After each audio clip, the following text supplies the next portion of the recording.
Syekh Abu Syuja ini diberikan umur yang sangat panjang oleh Allah Subhanahu wa taala. Beliau wafat itu pada usia 160 tahun. Jadi hampir 200 tahun umurnya itu, hampir. Nah, ini umur yang luar biasa panjangnya bagi umat Nabi Muhammad sallallahu alaihi wasallam. Meskipun begitu, beliau wafat di usia 160 tahun itu tidak ada cacat sedikit pun dari anggota badannya. Masih utuh semuanya, giginya semua masih utuh. Tidak pada umumnya orang kalau semakin tua kan semakin berkurang semua. Misalnya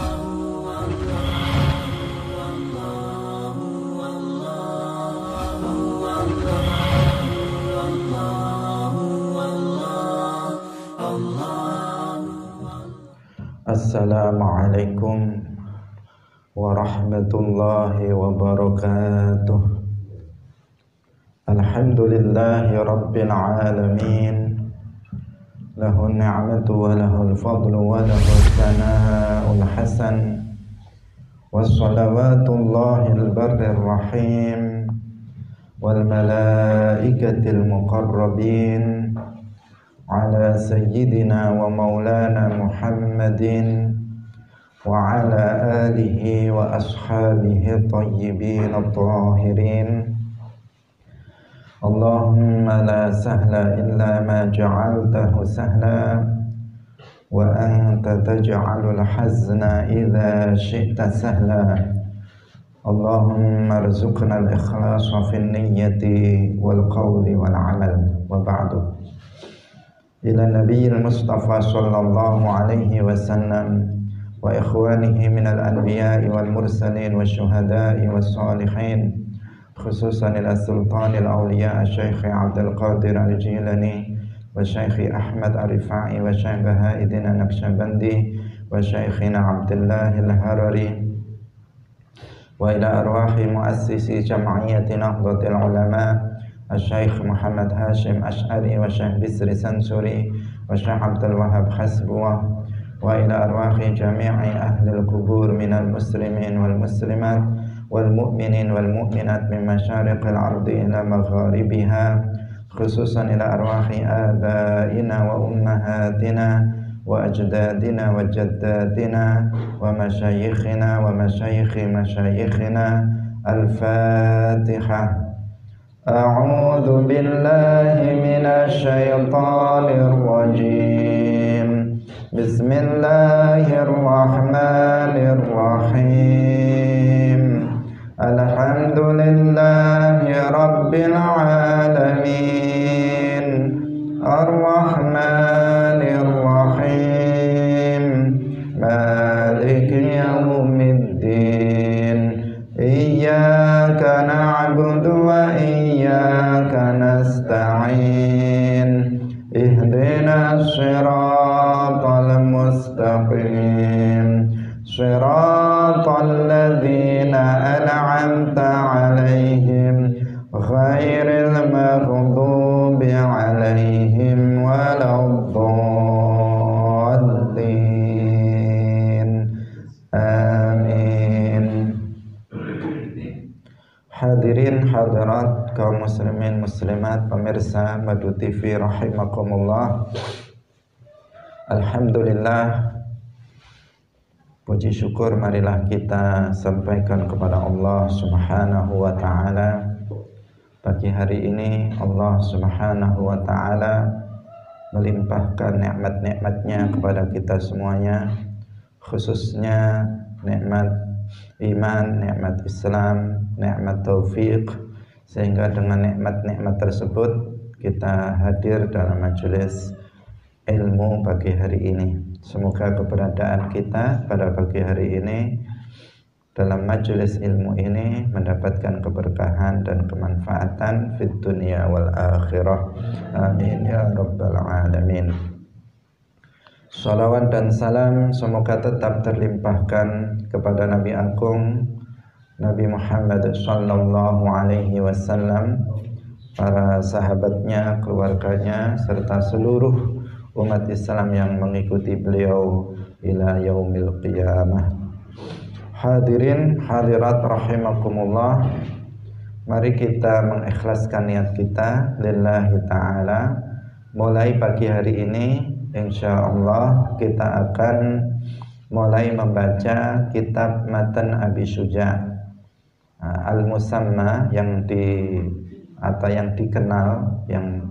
dikenal dengan Matan Abi Syuja'. Nama aslinya kitabnya adalah Matan Al-Ghayah atau Matan At-Taqrib atau Matnul Ghayah wa Taqrib, karya Al-Qadhi Abu Syuja' Ahmad bin Husain ibn Ahmad Al-Asfahani rahimahullahu ta'ala. Kitab ini adalah kitab yang membahas tentang fikih. Jadi kitab fikih, kitab mukhtasar dalam fikih. Seperti yang kita sampaikan kemarin, pengajian kita fokus pada kitab-kitab dasar, baik dalam akidah sudah kita baca sebelumnya, yaitu kita membaca kitab Aqidatul Awam.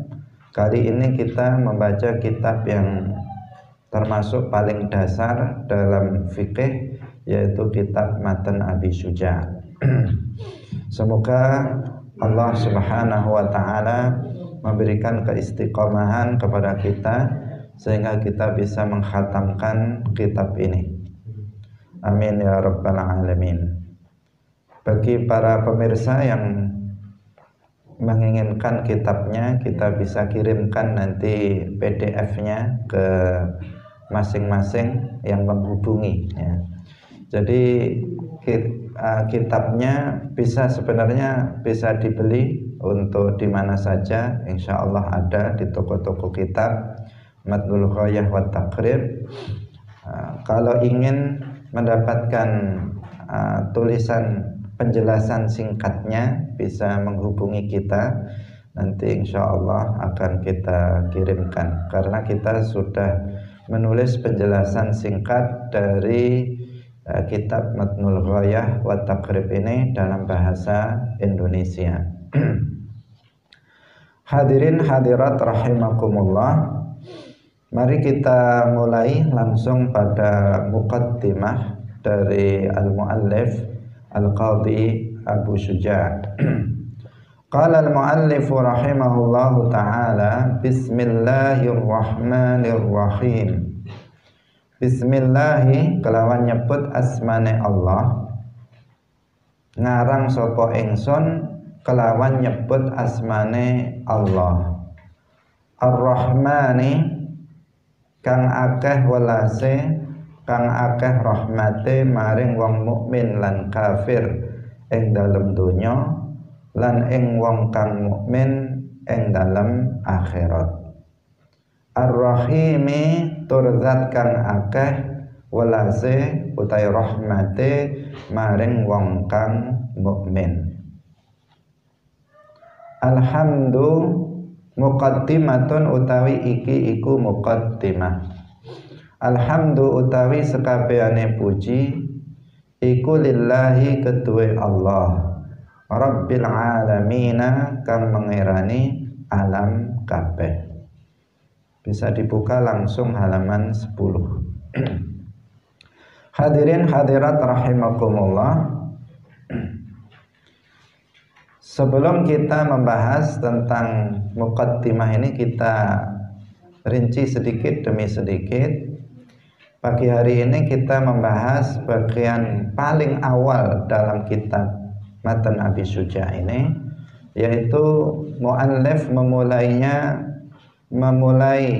karangannya ini dengan membaca basmalah dan hamdalah. Namun sebelumnya perlu kita memperkenalkan profil sedikit tentang pengarang atau muallif dari kitab ini, yaitu Al-Qadhi Abi Syuja'. Dari pengarang kitab ini yang tadi kita sebut Matnul Ghayah wa Taqrib atau Matan Abi Syuja', matanya Fathul Qarib. Mungkin setiap kita mengetahui kitab Fathul Qarib, terkenal dengan Fathul Qarib Al-Mujib, maka ini adalah matannya. Matan dari kitab tersebut. Pengarangnya adalah Asy-Syaikh Abu Syuja' Ahmad ibn Husain ibn Ahmad Al-Asfahani. Jadi Al-Asfahani itu nisbat kepada sebuah kota di Iran yang bernama Asfahan atau Isfahan. Ada yang membacanya Asfahan atau Isfahan. Itu sebuah kota yang ada di negara Iran sana sekarang. Berarti beliau berasal dari daerah Iran. Memang dari Iran itu banyak para ulama yang lahir di sana, para ulama besar. Dan mereka adalah Ahlus Sunnah wal Jamaah. Belakangan ini saja yang kemudian dikenal Iran itu dengan Syiahnya. Artinya dahulu di masa-masa salaf dan masa-masa awal dari Islam, Iran ini juga merupakan pusat peradaban keilmuan Islam Ahlus Sunnah wal Jamaah. Hadirin hadirat rahimakumullah. Asy-Syaikh Abu Syuja' selain dikenal sebagai orang yang alim, orang yang sangat luas ilmunya, beliau juga dikenal sebagai orang yang soleh dan ahli ibadah. Jadi karena keulamaannya, karena keilmuannya yang luas, khususnya dalam bidang ahkam, dalam bidang fikih, maka beliau sempat menjabat sebagai qadhi, menteri agama. Sebagai qadhi juga menjadi menteri agama. Kemudian beliau hijrah ke Al-Madinah Al-Munawwarah dan tinggal di Madinah. Nah, ini tentang beliau Al-Qadhi Abu Syuja'. Al-Qadhi dahulu itu bukan orang biasa. Orang yang mendapatkan jabatan qadhi itu tidak seperti zaman sekarang. Pokoknya alumni atau gelarnya S1, sarjana hukum misalnya, sarjana syariah, maka bisa menjadi seorang hakim, bisa menjadi seorang qadhi, bisa menjadi seorang kepala KUA pada zaman sekarang. Yang dilihat adalah kertas ijazahnya. Tetapi kalau dahulu untuk menjadi seorang qadhi itu bukan main-main. Bahkan di Indonesia sendiri di awal-awal Kementerian Agama, seorang kepala KUA itu pasti bisa membaca kitab kuning dengan lancar. Mereka adalah ulama setempat. Itu pada masa dahulu. Tetapi sekarang sudah tidak seperti itu lagi. Nah, meskipun itu sangat disayangkan, sangat disayangkan. Dahulu seorang al-qadhi itu seorang yang diangkat oleh pemerintah sebagai qadhi itu bukan main-main. Orang yang memang ilmunya sangat mumpuni, sangat luas, sangat luar biasa dari sisi keilmuan. Nah, maka ketika Abu Syuja' ini diangkat menjadi al-qadhi, maka ini adalah petunjuk, ini adalah bukti bahwa beliau dari sisi keilmuan itu sangat luas. Nah, meskipun begitu beliau bukan hanya istimewa dalam soal keilmuan, tetapi juga istimewa dalam soal amaliyah. Dalam hal kesolihan, beliau dikenal sebagai orang yang soleh, abid, orang yang ahli ibadah. Hadirin hadirat kaum muslimin muslimat rahimakumullah. Dan Asy-Syaikh Abu Syuja' ini diberikan umur yang sangat panjang oleh Allah Subhanahu wa taala. Beliau wafat itu pada usia 160 tahun. Jadi hampir 200 tahun umurnya itu, hampir. Nah, ini umur yang luar biasa panjangnya. bagi umat Nabi Muhammad Shallallahu Alaihi Wasallam. Meskipun begitu, beliau wafat di usia 160 tahun itu tidak ada cacat sedikit pun dari anggota badannya, masih utuh semuanya, giginya semua masih utuh. Tidak pada umumnya orang kalau semakin tua kan semakin berkurang semua. Misalnya matanya menjadi blawur, tidak bisa melihat lagi, telinganya menjadi budek, giginya gugur semua. Biasanya kan seperti itu. Jangankan sampai 160 tahun, sudah 50 sudah mulai protol semua giginya satu persatu, matanya sudah mulai tidak terlihat, kabur dan seterusnya. Rambutnya sudah memutih, masih muda pun terkadang rambutnya sudah mulai memutih dan seterusnya. Nah ini Syekh Abu Syuja itu nggak seperti itu. Beliau usianya sampai 160 tahun, tetapi dari fisiknya itu tetap utuh. Matanya, giginya, pendengarannya, semuanya tetap tetap sempurna. Ketika ditanya tentang rahasianya apa, kok bisa seperti itu, kok bisa awet, fisiknya itu awet, dia awet, kemudian awet hidup sampai 160 tahun dengan kondisi fisik yang tetap sehat, sempurna. Itu apa rahasianya? Beliau menjawab, itu karena aku menjaga tubuhku dari berbuat maksiat. Jadi aku jaga tubuhku ini dari melakukan maksiat. Jangan sampai aku melakukan maksiat ketika aku masih kecil, sejak aku masih kecil, sehingga Allah menjaga anggota badanku ini di waktu tua. Jadi matanya tidak digunakan untuk maksiat, sehingga Allah menjaga mata saya sehingga tetap bisa melihat dengan baik. Telinga saya tidak aku gunakan untuk mendengarkan sesuatu yang maksiat, sehingga Allah menjaga telinga saya tetap bisa mendengar sampai di usia tua. Jadi karena beliau itu menjaga badannya, anggota badannya dari melakukan maksiat, artinya tidak dipergunakan untuk melakukan maksiat, sehingga Allah menjaga anggota badanku ini ketika aku di masa tua tetap sempurna, tetap sehat meskipun beliau sudah tua. Ini rahasianya. Tapi rahasia umum, sudah diumumkan kepada kita semuanya agar kita menirunya, kalau kita tips agar kita nanti tua dalam kondisi sehat fisiknya, anggota badannya, maka gunakan anggota badan kita untuk ketaatan kepada Allah, tidak untuk bermaksiat kepada Allah Subhanahu wa ta'ala. Karena Allah pencipta segala sesuatu itu adalah Allah Subhanahu wa ta'ala, bukan selainnya. Jika Allah berkehendak seseorang itu umurnya panjang, bahkan dahulu kala sebagian para nabi sampai ratusan, bahkan ada yang lebih dari 1000 tahun umurnya.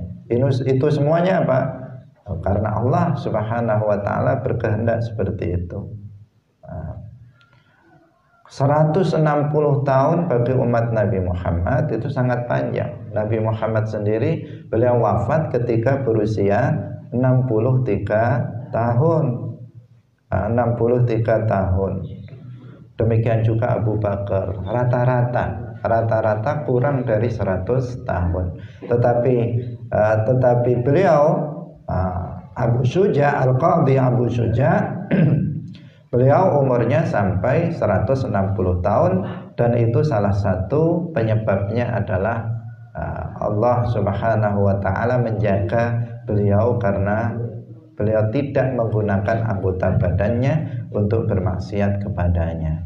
Hadirin hadirat rahimakumullah. Ini sekilas tentang Al-Qadhi Abu Syuja, pengarang kitab Matnul Ghayah wa Taqrib atau Matan Abi Syuja.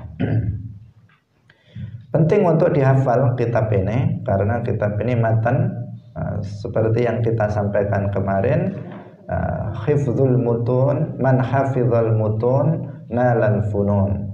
Barang siapa yang menghafal kitab matan, maka dia akan menguasai disiplin ilmu tersebut. Kalau kita ingin menguasai ilmu fikih, maka hafalkanlah Matnul Ghayah wa Taqrib ini. Hadirin hadirat rahimakumullah. Di sini muallif Al-Qadhi Abu Syuja memulai mengarang kitabnya dengan membaca basmalah atau tasmiyah. Basmalah atau tasmiyah. Jadi basmalah bacaannya Bismillahirrahmanirrahim atau tasmiyah juga Bismillahirrahmanirrahim. Hamdalah alhamdulillahi rabbil alamin. Tasbih subhanallah. Istighfar astaghfirullah. Itu istilah. Hauqala la haula wala quwwata illa billah. Takbir Allahu akbar dan seterusnya. Itu ada istilahnya tersendiri. Nah, di sini beliau memulainya dengan basmalah, yaitu dengan ucapan Bismillahirrahmanirrahim. Nah, semua pengarang kitab, para ulama muallifin yang mengarang kitab itu hampir seluruhnya memulai karangan kitabnya dengan membaca Bismillahirrahmanirrahim, dengan membaca basmalah. Kenapa begitu? Yang pertama karena mengikuti Al-Quran. Al-Quran, setiap surat dalam Al-Quran itu pasti dimulai dengan basmalah, kecuali satu surat, yaitu surat At-Taubah. Yang lain semuanya diawali dengan basmalah. Dan Al-Quran itu dimulai dengan suratul Fatihah, yang mana suratul Fatihah ayat nomor 1-nya itu adalah Bismillahirrahmanirrahim. Dalam mazhab Syafi'i, basmalah itu adalah ayat pertama dalam surat Al-Fatihah. Bukan Alhamdulillahi Rabbil Alamin itu yang pertama, tetapi ayat yang pertama adalah Bismillahirrahmanirrahim, baru kemudian Alhamdulillahi Rabbil Alamin ayat yang kedua. Jadi Al-Quran dimulai dari basmalah, kemudian hamdalah. Maka para ulama ketika mengarang kitab, mereka juga memulainya dengan basmalah dan hamdalah. Nah, selain itu juga mengikuti sabda Rasulullah Sallallahu Alaihi Wasallam. Beliau bersabda, "Kullu amrin dzibalin la yubda'u fihi bi bismillahi fahuwa aqta'u." Ada beberapa riwayat tentang ini. Yang maknanya setiap perkara mulia yang tidak dimulai dengan menyebut nama Allah, maka kurang keberkahannya. Fahuwa aqta' itu artinya qalilul barakah, keberkahannya sedikit. Jadi kalau kita melakukan suatu perbuatan yang baik, kemudian tidak kita mulai dengan basmalah, maka barokahnya ada, tetapi barokahnya sedikit. Berbeda kalau kita kemudian memulainya dengan membaca basmalah, maka pahalanya atau keberkahannya, kebaikannya itu semakin banyak. Bukan hanya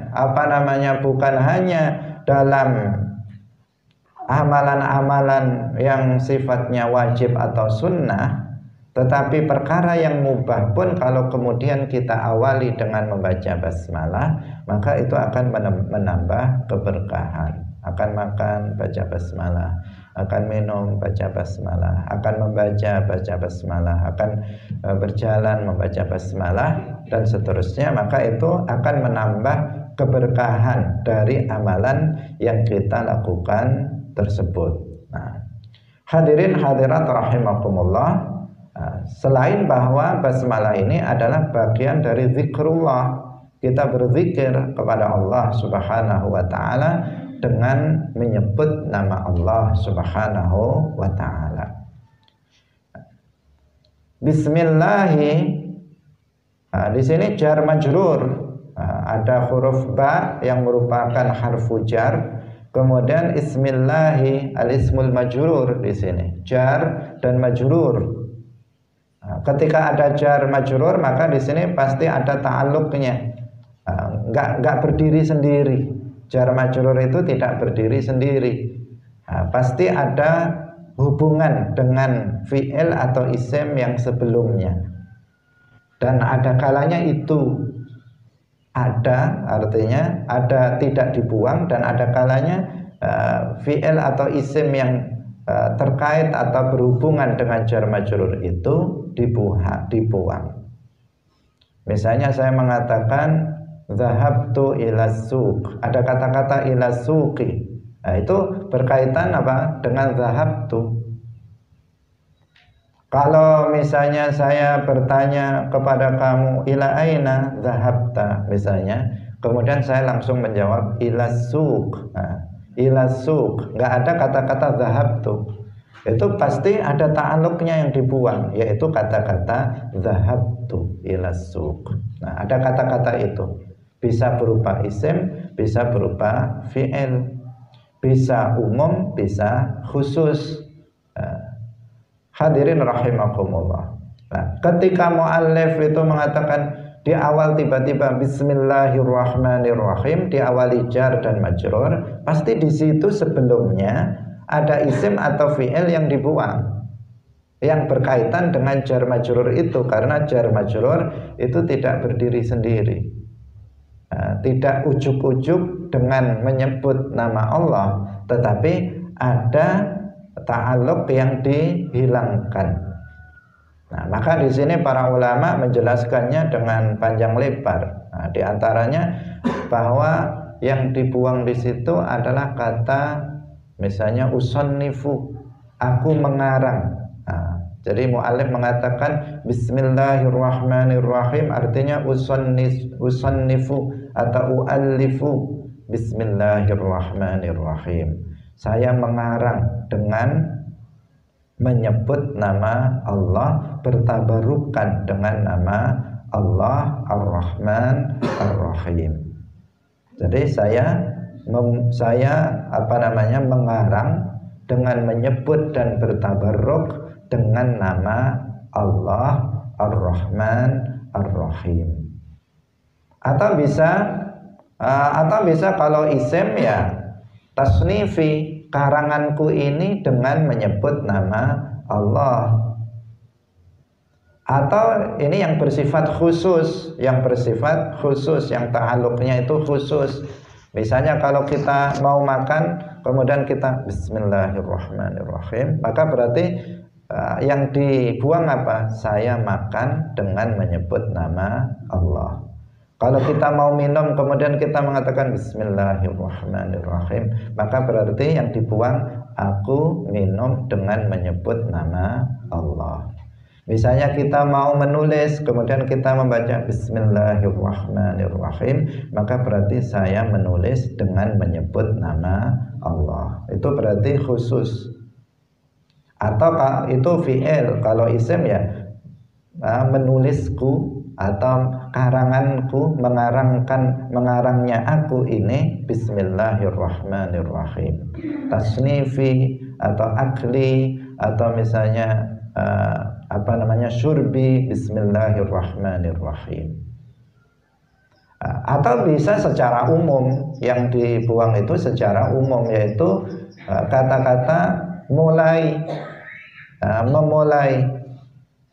Abtadi'u bismillahirrahmanirrahim, aku memulai dengan menyebut nama Allah. Atau kalau isim ibtidai, permulaanku adalah dengan menyebut nama Allah. Nah, jadi kalau ada jar majrur pasti di situ berhubungan dengan lafadz lain, tidak berdiri sendiri.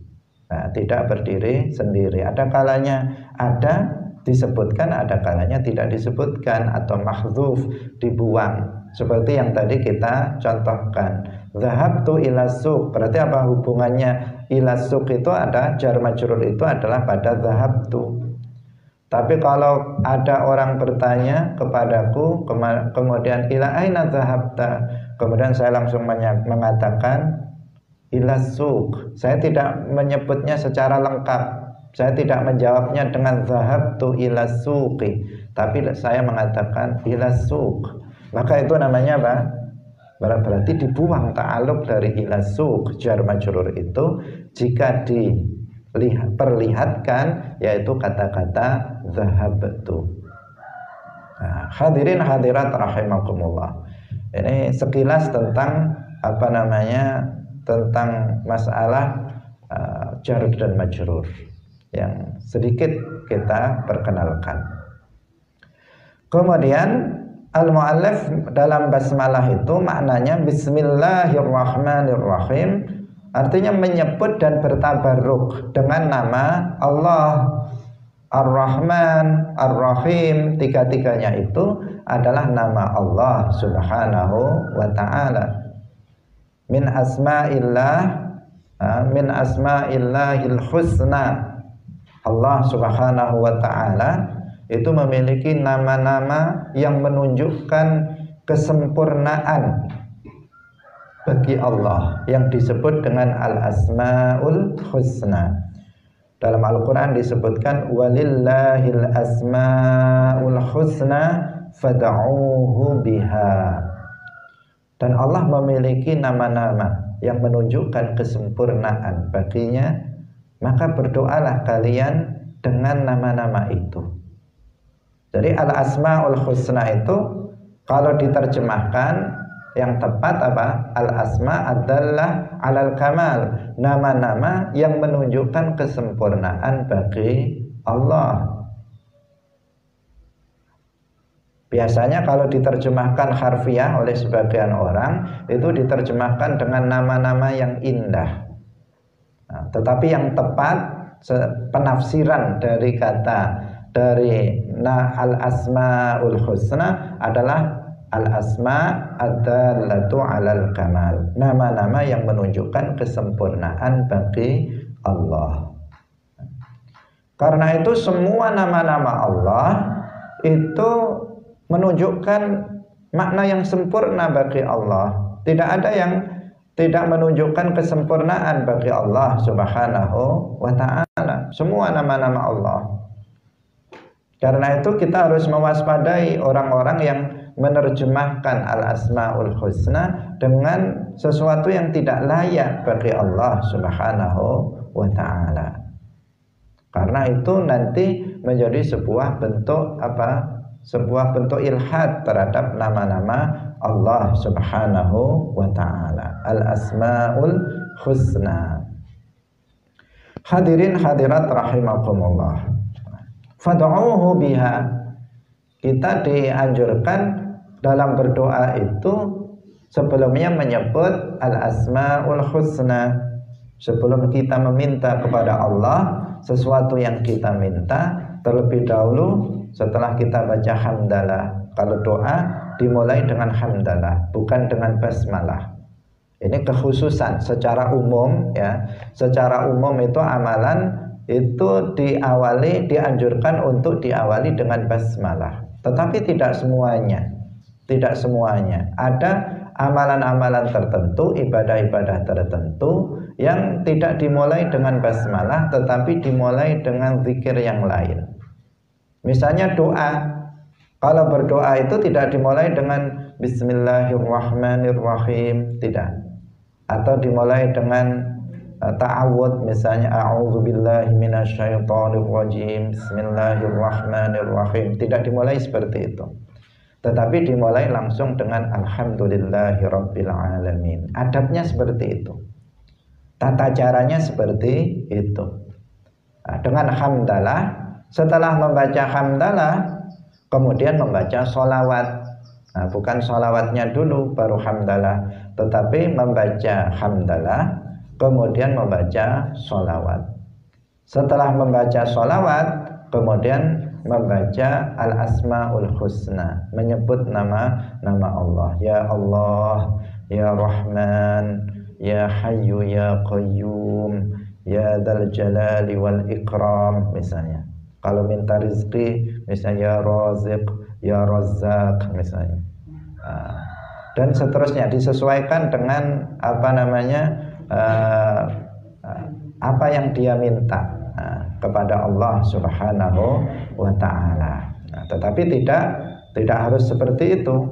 Bisa nama Allah mana saja yang kita sebut ketika kita menyebut atau ketika kita sebelum berdoa kepada Allah. Ini bagian daripada adab dalam berdoa. Fad'uhu biha.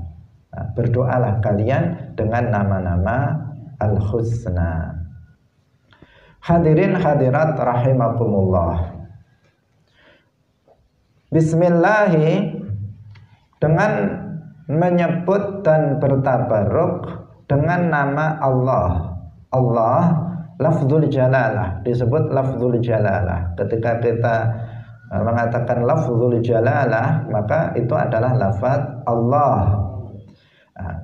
Allah adalah nama ismun lidzatil muqaddas al-mustahiqqi lil ibadah, yaitu nama bagi zat yang maha suci yang berhak untuk diibadahi.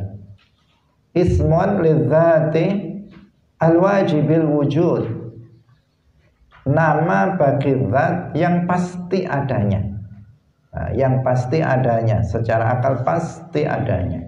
Karena alam semesta ini menunjukkan bahwa Sang Pencipta itu ada, yaitu Allah Subhanahu wa ta'ala.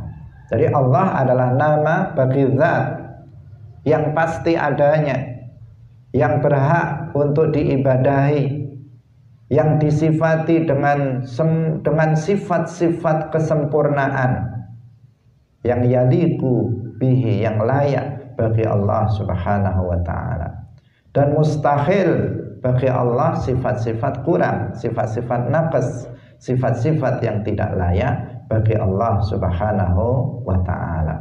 Maka Allah itu semua sifat-sifatnya adalah sempurna. Semua sifat kurang yang tidak menunjukkan kesempurnaan itu mustahil bagi Allah Subhanahu wa ta'ala. Dan semua sifat makhluk adalah sifat yang kurang, sifat yang tidak layak bagi Allah Subhanahu wa ta'ala. Karenanya tidak boleh Allah Subhanahu wa ta'ala disifati dengan sifat makhluk. Al-Imam At-Tahawi As-Salafi, Abu Ja'far At-Tahawi As-Salafi, beliau lahir tahun 227 Hijriah, wafat tahun 321 Hijriah. Berarti beliau ulama salaf. Beliau mengatakan, wa man wasafallaha bima'nan min ma'anil bashari faqad kafara. Barang siapa yang mensifati Allah dengan salah satu dari sifat manusia, maka dia telah kufur kepada Allah. Dia telah kufur kepada Allah. Orang yang mensifati Allah dengan satu saja dari sifat manusia, maka dia telah kufur kepada Allah. Sifat makhluk secara umum itu mustahil dinisbatkan kepada Allah Subhanahu wa ta'ala. Maka jangan sekali-kali seseorang mensifati Allah dengan sifat makhluk, dengan sifat manusia. Seperti apa sifat manusia? Berpermulaan, berpenghabisan, lemah, membutuhkan kepada yang lain, berubah, berada pada tempat tertentu, berada pada arah tertentu. Ini semuanya apa? Sifat-sifat makhluk. Tidak boleh Allah disifati dengan sifat-sifat itu. Tidak boleh dikatakan Allah itu bertempat di bumi, atau bertempat di langit, atau bertempat di arsy. Tidak boleh diyakini seperti itu. Karena bertempat adalah sifat makhluk. Semua makhluk, apapun itu makhluknya, pasti berada pada tempat dan arah.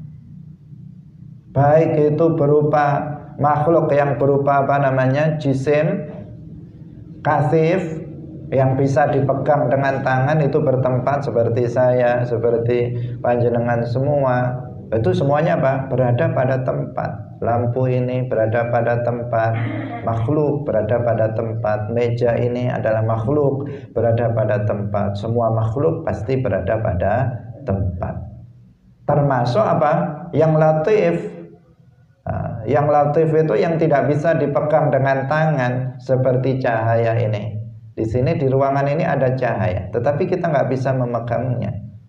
Tapi cahaya bertempat. Di mana tempatnya? Ya di ruangan yang tersinari oleh cahaya itu.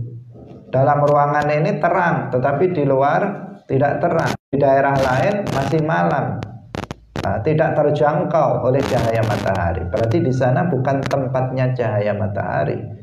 Berarti semuanya itu bertempat. Semua bertempat. Angin juga bertempat. Terkadang kita di sini melihat keluar, di luar tumbuh-tumbuhan, pohon-pohon bergerak. Berarti di sana ada angin. Berarti di sana tempatnya angin, di sini tidak ada angin, tidak bertempat di sini. Jadi segala sesuatu pasti bertempat. Allah tidak boleh disifati dengan sifat makhluk. Karena itu tidak boleh dikatakan Allah itu bertempat. Karena itu berkali-kali kita tegaskan bahwa Allah Subhanahu wa ta'ala itu ada tanpa tempat. Maujudun bila makan. Kenapa ini diulang-ulang? Karena sekarang ada kelompok Wahabi yang mereka meyakini bahwa Allah itu bertempat di atas langit. Sebagian mereka mengatakan Allah itu bersemayam di atas arsy, dan seterusnya. Ini harus diwaspadai karena ini akidah yang rusak, bertentangan dengan akidah Islam. Sehingga kita perlu untuk mengingatkan kepada kita semuanya, tidak boleh mensifati Allah dengan sifat makhluk. Wa man wasafallaha bima'nan min ma'anil bashar faqad kafar. Barang siapa yang mensifati Allah dengan salah satu dari sifat manusia, maka hukumnya kufur. Itu yang dikatakan oleh ulama salaf, Al-Imam Abu Ja'far At-Tahawi. Hadirin hadirat rahimakumullah. Allah adalah lafzul jalalah. Artinya tadi nama bagi zat yang pasti adanya, al-wajibil wujud, yang berhak untuk diibadai. Lafaz Allah itu tidak diambil dari lafaz lain, tidak mustaq dari lafaz lain. Bukan Allah, lafaz Allah itu diambil dari kata ilah, kemudian diberi al. Kalau diberi al, ya al-ilah, bukan Allah. Jadi dia adalah nama yang jamid, tidak mustaq, tidak diambil dari kata-kata lain. Tidak ada tasrifannya, itu tidak ada. Itu lafzul jalalah Allah. Itu menurut pendapat yang kuat seperti itu. Meskipun ada sebagian yang berpendapat selain itu. Kemudian dalam membaca lafzul jalalah Allah, ini kita harus hati-hati juga, karena Allah adalah nama Allah. Ketika kita mengatakan Allah, maka kita akan mendapatkan pahala. Karena itu zikrullah, kita menyebut lafzul jalalah.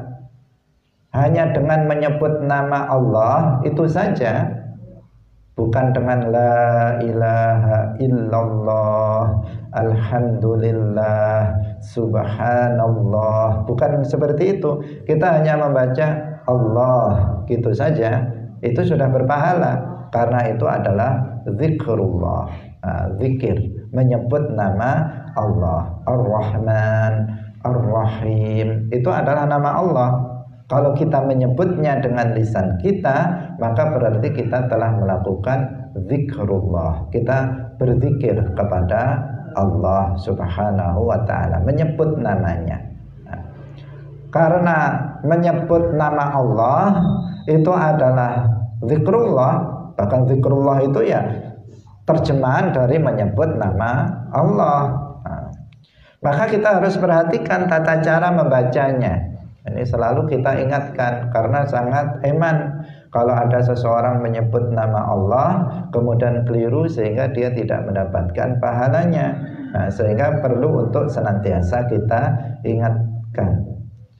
Jadi lamnya yang di tengah itu wajib dibaca mat, dibaca panjang, minimal 2 harokat.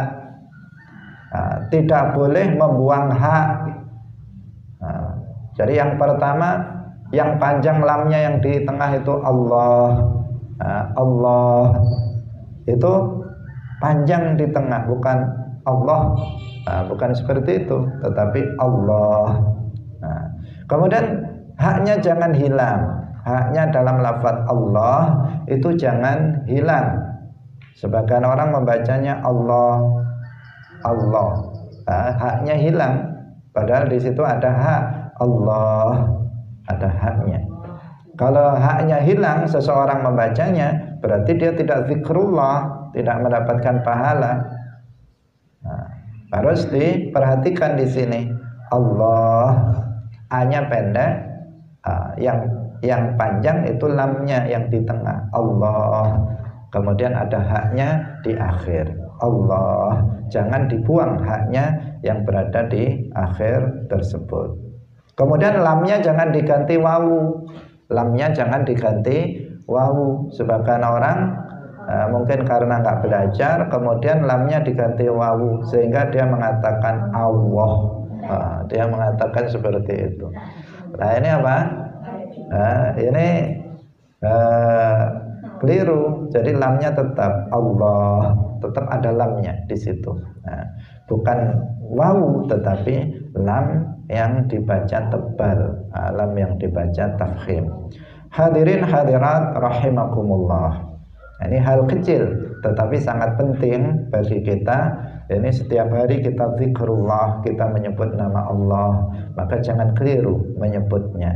Bukan lafzul jalalah saja yang harus benar dalam penyebutannya, termasuk juga asmaul husna yang lain, al-asma al-husna yang lain, ar-Rahman, ar-Rahim. Menyebutnya harus benar.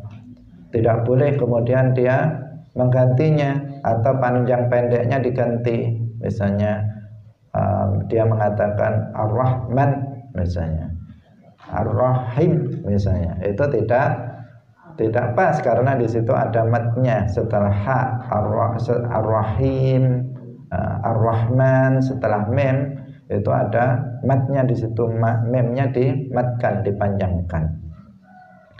Hadirin hadirat rahimakumullah. Makharijul hurufnya juga harus tepat agar kita mendapatkan pahala dalam zikrullah. Jadi berzikir kepada Allah jika tanpa ilmu itu juga akan kosong hasilnya. Seperti yang kemarin kita sampaikan, Al-Khalifah Ar-Rasyid Umar bin Abdul Aziz mengatakan, barang siapa yang amalnya dengan tanpa ilmu, maka yang dirusaknya lebih banyak dari apa yang diperbaikinya. Seseorang berzikir sampai 1000 kali, baca tahlil 1000 kali, sampai 10.000 kali, sampai 100.000 kali, baik atau tidak? Baik. Zikrullah semakin banyak semakin baik. Karena apa? Dalam Al-Quran disebutkan bahwa kita suruh zikran katsira, uzkurullaha zikran katsira. Kita diperintahkan untuk berzikir dengan sebanyak-banyaknya.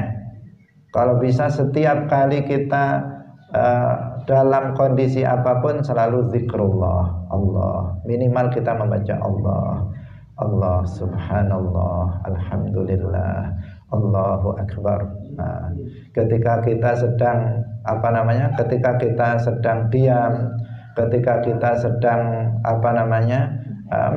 melakukan aktivitas, di sela-sela kita melakukan aktivitas kegiatan, maka kita membacanya. Sebagian orang itu zikirnya sesuai dengan apa yang kita sukai. Semuanya suka, tetapi apa yang kita cenderungi. apa yang kita cenderungi. Nah, misalnya sebagian sangat sering membaca basmalah, bismillah, setiap kali akan bismillah, bismillah, setiap kali dia membaca basmalah. Ada yang setiap kali dia membaca alhamdulillah, alhamdulillah, karena setiap kali dia mengingat nikmat Allah kepada kita, ya kita nggak akan lekang dari membaca alhamdulillah, alhamdulillah sehat, alhamdulillah saya di sini, alhamdulillah, selalu baca alhamdulillah, alhamdulillah. Ada seseorang yang cenderung membacanya tasbih subhanallah, karena dia setiap melihat apa yang ada di sekelilingnya itu semuanya menunjukkan kekuasaan Allah, subhanallah, subhanallah, dan begitu seterusnya. Nah, ada sebagian orang yang istighfar selalu, astagfirullah, astagfirullah, karena yang dia ingat selalu dosa yang dia lakukan, sehingga selalu dia membaca istighfar, dan seterusnya. Nah, itu nggak masalah, kecenderungan kita masing-masing mana yang dicenderungi untuk dibaca, karena sebagian orang cenderung selalu ingat dosanya, sebagian orang cenderung untuk melihat tanda-tanda kekuasaan Allah di alam semesta ini, sebagian orang cenderung melihat kebesaran kekuasaan Allah sehingga sedikit-sedikit mengatakan Allahu Akbar, Allahu Akbar, dan seterusnya. Nah, ini apa? Ini adalah zikrullah. Nah, kita bisa lakukan seperti itu. Jangan kemudian sebaiknya, meskipun ini bukan bukan sebuah kewajiban atau sesuatu yang haram jika ditinggalkan. Seseorang diam saja, nggak berzikir, sudah diam nggak berzikir, dan seterusnya. Termasuk zikrullah. Termasuk zikrullah itu adalah seperti ini. Ketika kita belajar ilmu agama, ini adalah bagian zikrullah, karena kita tidak lekang dari menyebut nama Allah dalam pembelajaran ilmu agama.